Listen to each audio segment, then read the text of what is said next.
Lutnick, Oz, McMahon. Bloomberg has the following. Tells this that Trump is going and filling his slots, baby. Said on Tuesday he chose CEO Howard Lutnick to lead the Commerce Department, a central position in an administration that will likely be shaped by proposals for sweeping tariff increases.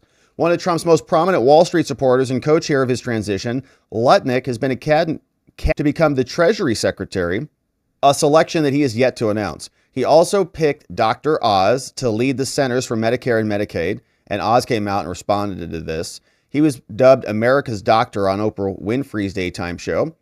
Trump also selected Linda McMahon, one-time CEO of the World Wrestling Entertainment Organization. She's also run the SBA.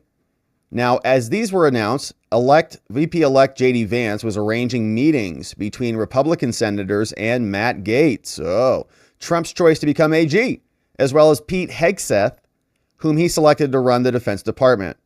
Vance will be making the rounds with those candidates, two of Trump's most controversial nominees. Hegseth has been accused of sexual assault. Gaetz, same thing. Are you kidding?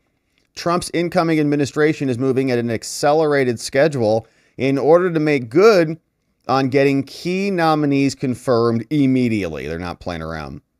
Hegseth from Fox. Gaetz will be the nation's top law enforcement person. McMahon's selection for the education department will put a Trump loyalist in charge of this agency, saying she's going to use this appointment to empower the next generation of American students and workers. The education department, now I thought that they were going to abolish it. They said Trump has pledged to abolish it, a decision that would require congressional approval. He's called for many of its duties to be instead left to the states. Trump has called for bolstering parental rights and expanding access to school choice. He also proposed giving parents and school boards tools to reward high-performing teachers. Over 3 decades, Vince McMahon and her husband developed a close relationship, and they've been frequently working with Trump. Now, Vance says Trump is interviewing FBI candidates. Ooh. JD said that Trump is looking to replace Director Wray in a social media post that he later deleted. Wow. In a post on X defending his absence for the Senate, he said, while the vote happened, I was meeting with President Trump to interview multiple positions for our government, including FBI director. Okay, because they confirmed some judge there. Ron DeSantis was very upset about this because that judge is going to go to the 11th Circuit and be a lifetime appointment there. He said, I tend to think it's more important to get an FBI director who will dismantle the deep state than it is for Republicans to lose a 49-46 rather than 49-45, right? And that was the point. There was a lot of hemming and hawing about Republicans not being there in the Senate. And I'm like, guys, they don't control the Senate. But yeah, it would have been nice if they would have made the Democrats really earn it. But I think Rubio maybe was not there. There were a couple others that were not there. But my point is, if they would have been there, then the Democrats would have just gotten their other people there. And it would have been more than, do they have more than 49 right now? They got 51, I think. So anyways, I know the Republicans should not lose sight. The game's not over. This game's not over yet. Let's not lose sight of that. But JD apparently maybe overreacted on that response a little bit. It's, hey, you can do both things. You can go down there and make your vote known and also go back and interview for the FBI. There's enough time for both. Trump has long clashed with the FBI. Speculation is mounted. So that's why he deleted it. Now, speculation is mounted that the president-elect may seek another FBI chief. Musk is defending Gaetz. We've seen a lot of that.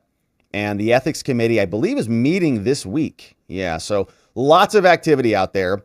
And Dr. Oz came out and responded and said, I look forward to serving my country. In response to the post by President Trump, he said, I'm very pleased to nominate Dr. Oz to serve as the CMS administrator. Says America's facing a healthcare crisis. And Dr. Oz is an eminent physician, heart surgeon, inventor, many things. He's going to work closely with RFK Jr., who will head the HHS. Says our broken healthcare system harms everyday Americans, crushes our country's budget.